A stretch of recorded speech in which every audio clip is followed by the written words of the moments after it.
بحر عرب اور بحر احمر کے درمیان عرب کے جنوب و شمال میں دونوں جانب یعنی عمان، حضر موت، بحرین اور مغربی یمن تک ایک وسیع صحرا ہے جسے صحرائے الحقاف کے نام سے یاد کیا جاتا ہے۔ نیز اسے صحرائے اعظم الدنیا اور ربیع الخالی بھی کہتے ہیں۔ الحقاف حقف کی جمع ہے جس کے لغوی معنی ریت کے بلند و بالا اور وسیع و عریض ٹیلے کے ہیں۔ اس لقدق بیاباں صحرا میں سفر کرنا تو دور کی بات ہے، اس کے اندر قدم رکھنے کا بھی تصور نہیں کیا جا سکتا کہ موت کی اس وحشتناک وادی کی جانب رخ کرنا خودکشی کے مترادف ہے۔ یہی وجہ ہے کہ مقامی بدوؤں سے لے کر مہم جو سیاحوں تک کوئی اس صحرا کے قریب جانا پسند نہیں کرتا۔ سفید اور باریک ریت کے ہزاروں فٹ اونچے پہاڑوں میں اگر کوئی شے پھینکی جائے تو وہ لمحوں میں غرق ہو جاتی ہے اور ریت کی سطح پر جنبش تک نہیں ہوتی۔ یہ صحرا اللہ بزرگ و برتر کی کھلی نشانیوں میں سے ہے اور اہل دنیا کے لیے جائے عبرت بھی۔ الحقاف نامی اس بھیانک وادی کو دیکھ کر یہ گمان بھی نہیں کیا جا سکتا کہ یہ کسی زمانے میں دنیا کا سب سے زیادہ سرسبز و شاداب علاقہ تھا، جہاں بے شمار پھلوں اور پھولوں کے وسیع باغات، ٹھنڈے پانی کے چشمے، آبشاریں اور بلند و بالا عمارتیں تھیں، جس میں دنیا کی سب سے زیادہ طاقتور، مالدار اور شاندار تمدن رکھنے والی قوم عاد آباد تھی۔ یہ دنیا کے سب سے زیادہ قداور اور زوراور انسان تھے۔ اتنے طاقتور لوگ اللہ نے پھر پیدا نہیں کیے، جیسا کہ اللہ تعالیٰ نے قرآن کریم میں فرمایا، ان جیسی کوئی قوم اور ملکوں میں پیدا نہیں کی گئی۔ الفجر آیت نمبر 8۔ حضر موت اور نجران کے درمیانی علاقے الحقاف میں قوم عاد کے، جسے قوم ارم بھی کہا جاتا ہے، 13 قبائل آباد تھے۔ قوم عاد کے الحقاف میں رہنے سے متعلق قرآن کریم میں اللہ تعالیٰ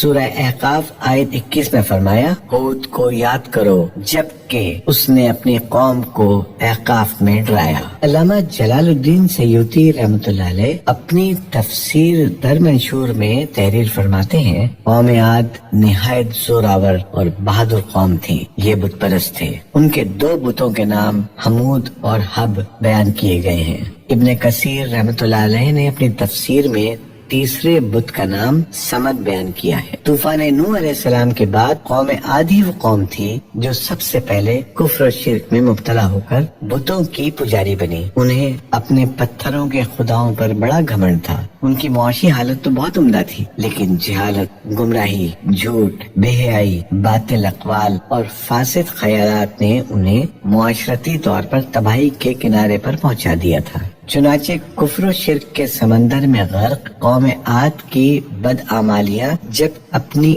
آخری حدود پار کر گئی تو اللہ تعالیٰ نے انہی میں سے اپنے ایک نیک بندے حضرت ہود علیہ السلام کو پیغمبر بنا کر مابعوث فرمایا۔ چنانچہ قرآن کریم میں اللہ تعالیٰ کا ارشاد ہے، اور ہم نے قوم عاد کی طرف ان کے بھائی ہود کو بھیجا۔ انہوں نے کہا، بھائیوں، اللہ ہی کی عبادت کرو، اس کے سوا تمہارا کوئی معبود نہیں، کیا تم ڈرتے نہیں؟ تو ان کی قوم کے سردار جو کافر تھے کہنے لگے، تم ہمیں کم عقل نظر آتے ہو اور ہم تمہیں جھوٹا خیال کرتے ہیں۔ انہوں نے کہا، میری قوم، مجھ میں حماقت کی کوئی بات نہیں ہے، بلکہ میں رب العالمین کا پیغمبر ہوں۔ میں تمہیں اللہ کا پیغام پہنچاتا ہوں اور تمہارا امانت دار خیر خواہ ہوں۔ کیا تم کو اس بات سے تعجب ہوا ہے کہ تم میں سے ایک شخص کے ہاتھ تمہارے پروردگار کی طرف سے تمہارے پاس نصیحت آئی تاکہ وہ تمہیں ڈرائے؟ اور یاد تو کرو جب اس نے تم کو قوم نوح کے بعد سردار بنایا اور ڈیل ڈول میں تم کو پھیلاؤ زیادہ دیا، بس اللہ کی نعمتوں کو یاد کرو تاکہ نجات حاصل کرو۔ وہ کہنے لگے، کیا تم ہمارے پاس اس لیے آئے ہو کہ ہم صرف ایک اللہ ہی کی عبادت کریں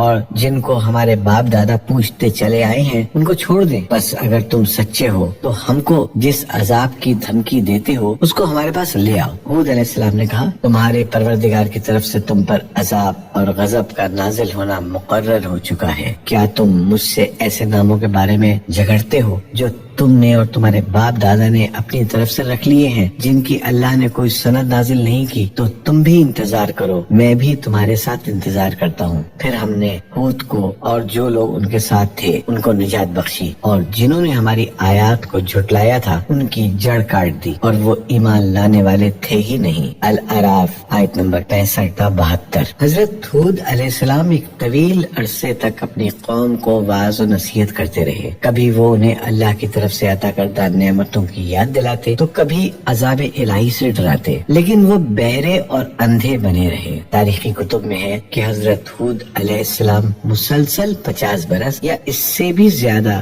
درس و نصیحت میں مصروف رہے۔ قوم عاد کے 13 قبائل میں سے لقمان اور خلجان نامی قبائل نہایت طاقتور تھے اور انہیں حکمراں کی حیثیت حاصل تھی۔ حضرت ہود علیہ السلام نے جب دعوت حق دی اور کفر و شرک چھوڑ کر ایک اللہ کی بندگی کی طرف بلایا تو لقمان قبیلے نے سخت مزاحمت کی اور حضرت ہود علیہ السلام کے دشمن ہو گئے۔ اس کے برعکس دوسرے قبیلے خلجان نے حضرت ہود علیہ السلام کی باتوں پر غور و خوض کیا اور ان میں سے اکثر جلد ہی آپ علیہ السلام کی دعوت کو قبول کر کے ایمان لے آئے۔ حضرت ہود علیہ السلام نے اپنی قوم کو راہ حق پر گامزن کرنے کی ہر ممکن کوشش کی، مگر قوم نے ان کی دعوت قبول کرنے سے انکار کر دیا، تو بالآخر انہوں نے بارگاہ الہی میں مدد کے لیے دست دعا دراز کیے، جسے قرآن کریم نے سورۃ المومنون آیت نمبر 39 میں یوں بیان کیا۔ نبی علیہ السلام نے دعا کی کہ اے پروردگار، انہوں نے مجھے جھوٹا کہا ہے پر تو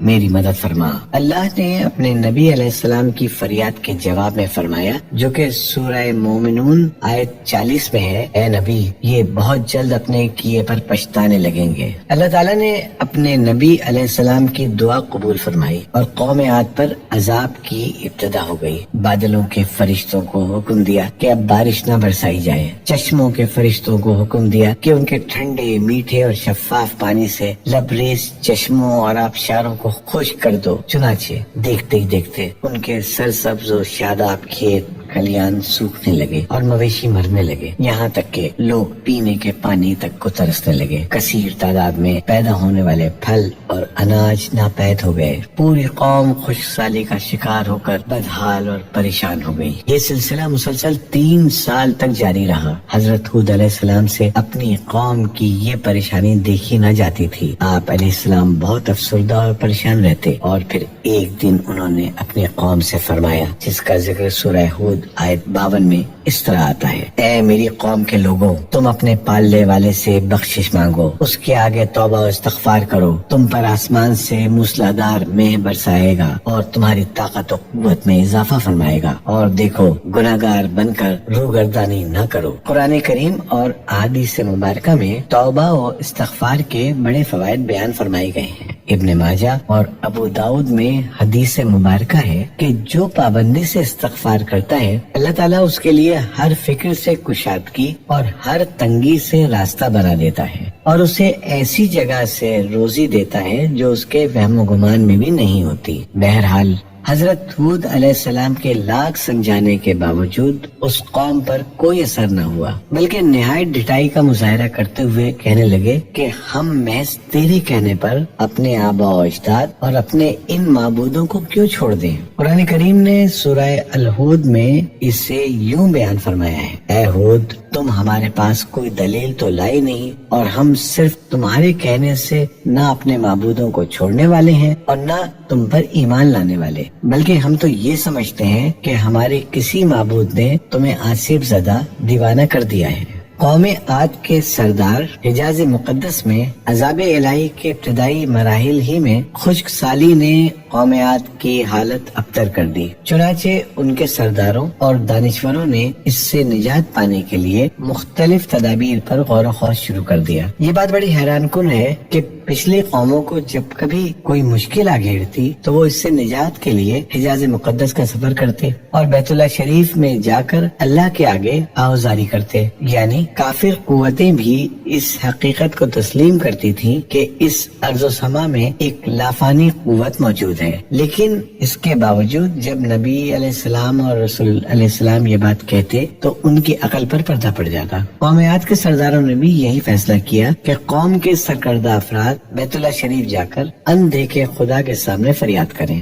چنانچہ مختلف قبائل کے سرداروں اور دیگر اہم افراد پر مشتمل 70 افراد کا ایک وفد حجاز مقدس روانہ ہوا۔ اس زمانے میں مکہ مکرمہ پر قوم عمالیق کی حکمرانی تھی، جس کا سردار معاویہ بن بکر تھا اور معاویہ کی والدہ قوم عاد سے تعلق رکھتی تھی۔ ویسے بھی معاویہ بن بکر قوم عاد کی شان و شوکت سے بڑا مرود تھا، چنانچہ اس نے وفد کی بڑی خاطر مدارات کی اور اسے بڑے عزت و احترام سے اپنے یہاں ٹھہرایا۔ تبری کی روایت ہے کہ اس وفد میں 2 افراد مرشد بن سعد اور لقمان بن لقیم صاحب ایمان اور حضرت ہود کے پیروکار تھے۔ غالباً ان کا تعلق قبیلہ خلجان سے ہوگا۔ ان دونوں کے علاوہ باقی سب کافر اور بت پرست تھے۔ معاویہ نے ان کے اعزاز میں رقص و سرور کی محافل کا اہتمام کیا اور تقریباً 1 ماہ تک یہ لوگ اپنے آنے کا مقصد فراموش کر کے عیش و عشرت اور شراب و شباب کی محافل میں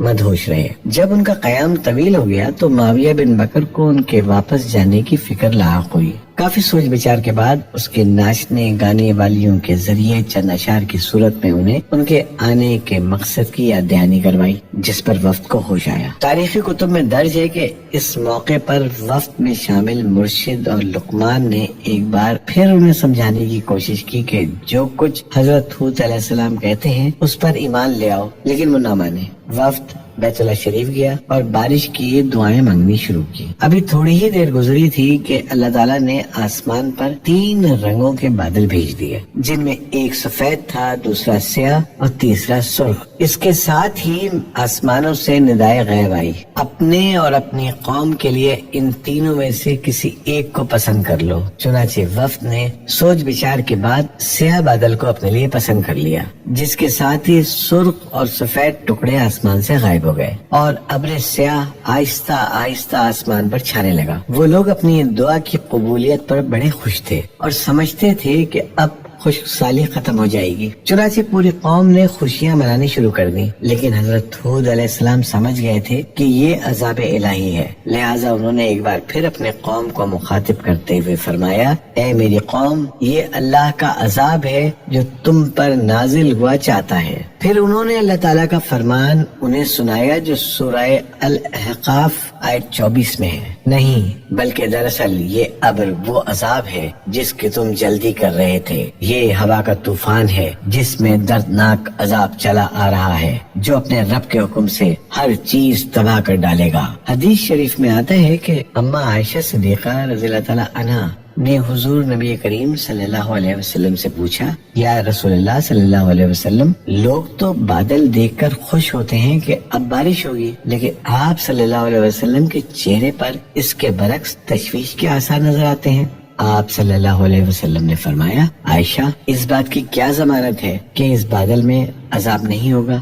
جب ایک اور قوم ہوا کے عذاب سے ہلاک کر دی گئی، اس قوم نے بھی بادل دیکھ کر کہا تھا، یہ بادل ہے جو ہم پر بارش برسائے گا۔ بخاری۔ حضرت عائشہ رضی اللہ تعالیٰ عنہ فرماتی ہیں کہ جب تیز ہوا چلتی تو نبی کریم صلی اللہ علیہ وسلم یہ دعا مانگتے، اے اللہ، میں تجھ سے اس کی خیر کا طالب ہوں اور جو اس میں ہے اس کی خیر کا، اور جو تو نے اس میں شر رکھا ہے تو اس سے اور اس کے شر سے میں آپ کی پناہ مانگتا ہوں۔ صحیح مسلم۔ حضرت عائشہ رضی اللہ تعالیٰ عنہ فرماتی ہیں کہ جب آسمان پر بادل چھا جاتے تو حضور اکرم صلی اللہ علیہ وسلم کے چہرے کا رنگ متغیر ہو جاتا، آپ صلی اللہ علیہ وسلم پر خوف کی سی کیفیت طاری ہو جاتی، جس سے آپ صلی اللہ علیہ وسلم بے چین ہو جاتے، کبھی باہر نکلتے، کبھی اندر داخل ہوتے، کبھی آگے ہوتے، کبھی پیچھے، پھر جب بارش برستے تو پھر خوشی طاری ہو جاتی تھی۔ حضرت عائشہ فرماتی ہیں کہ یہ کیفیت دیکھ کر میں نے خدمت اقدس میں سوال کیا تو آپ صلی اللہ علیہ وسلم نے فرمایا، اے عائشہ، کہیں ایسا نہ ہو جائے جو قوم عاد نے کہا تھا۔ پھر اس آیت کی تلاوت فرمائی۔ جب قوم عاد نے اس عذاب کو بصورت بادل اپنی بستیوں کی طرف آتے دیکھا تو کہنے لگے، یہ تو بادل ہے ہم پر بارش کرنے والا۔ ترمذی، ابن ماجہ۔ قرآن کریم میں سورہ الحاق آیت نمبر 7 میں ہے کہ اللہ نے تیز آندھی کا یہ عذاب 7 راتوں اور 8 دنوں تک مسلسل جاری رکھا، آندھی نے کسی ایک کو بھی باقی نہ چھوڑا، یہ ہر ایک کے پاس پہنچ گئی، غاروں کے اندر، پہاڑوں کی گھاٹیوں اور چوٹیوں، گھروں، محلات اور قلعوں کے اندر سب کو فنا کر ڈالا۔ ابن عمر رضی اللہ تعالیٰ عنہ سے مروی ہے کہ نبی کریم صلی اللہ علیہ وسلم نے فرمایا کہ وہ آندھی جس کے ذریعے قوم عاد ہلاک کی گئی، اللہ نے ان پر انگوٹھی جتنی جگہ کے مثل ہوا کھولی تھی، بس وہ ہوا پہلے دیہات میں گئی اور وہاں کے لوگوں کو اور مویشیوں اور مالوں کو اٹھایا اور آسمان و زمین کے درمیان لے گئی۔ مسلم۔ اللہ تعالیٰ نے اس خوفناک آندھی سے حضرت ہود علیہ السلام اور ان کے ساتھیوں کو محفوظ رکھا اور انہوں نے خطیرہ نامی ایک بستی میں پناہ لے لی جہاں عذاب ان تک نہیں پہنچا، وہ امن و سکون سے رہے۔ اللہ تعالیٰ نے قرآن کریم کے مختلف مقامات پر قوم عاد پر نازل ہونے والے عذاب کا تذکرہ فرمایا ہے تاکہ کفر و شرک اور غرور و تکبر میں مبتلا لوگوں کو تنبیہ ہو۔ اس کے علاوہ قرآن کریم کی ایک سورت کا نام حضرت ہود کے نام پہ سورہ ہود ہے۔ قرآن پاک کے 11ویں پارے میں موجود یہ سورہ مبارکہ 123 آیات اور 10 رکوعات پر مشتمل ہے۔ سورہ ہود مکی ہے۔ یہ اس دور میں نازل ہوئی کہ جب کفار مکہ کا ظلم و ستم اپنے عروج پر تھا، چنانچہ سورہ ہود میں ان پچھلی قوموں کا تذکرہ ہے جو اللہ کے نبیوں اور رسولوں کی تکذیب کر کے قہر الہی کا نشانہ بنی اور تاریخ کے صفحات پر ہمیشہ کے لیے عبرت کا نمونہ بن گئی۔ سورہ ہود میں 7 پیغمبروں کے قصص و واقعات درج ہیں، لیکن اس سورت کو حضرت ہود کے نام سے منسوب کرنے سے معلوم ہوتا ہے کہ حضرت ہود کے قصے اور قوم عاد پر نازل ہونے والے عذاب کو خاص اہمیت حاصل ہے۔ حدیث مبارکہ میں ہے کہ رسول اللہ صلی اللہ علیہ وسلم کی ریش مبارک کے کچھ بال سفید ہو گئے تو حضرت ابوبکر صدیق رضی اللہ تعالیٰ عنہ نے عرض کیا، یا رسول اللہ صلی اللہ علیہ وسلم آپ بوڑھے ہو گئے؟ تو آپ صلی اللہ علیہ وسلم نے فرمایا، ہاں مجھے سورہ ہود نے بوڑھا کر دیا۔ علامہ طبری کی بعض روایتوں میں ہے کہ حضرت ہود علیہ السلام کی عمر 150 سال تھی۔ آپ علیہ السلام کو 50 برس کی عمر میں نبوت عطا ہوئی۔ 50 برس تک قوم کو واعظ و نصیحت کرتے رہے۔ قوم کی ہلاکت کے بعد مزید 50 برس تک زندہ رہے اور اہل ایمان کو واعظ و درس فرماتے رہے۔ حضرت ہود علیہ السلام کا مزار تاریخی کتب سے پتہ چلتا ہے کہ حضرت ہود کا مزار خضر موت کے ایک مقام پر ہے جہاں عرب کے مختلف حصوں سے ہزاروں کی تعداد میں لوگ جمع ہوتے ہیں، اگرچہ قبر تاریخی طور پر ثابت نہیں ہے، اللہ عالم۔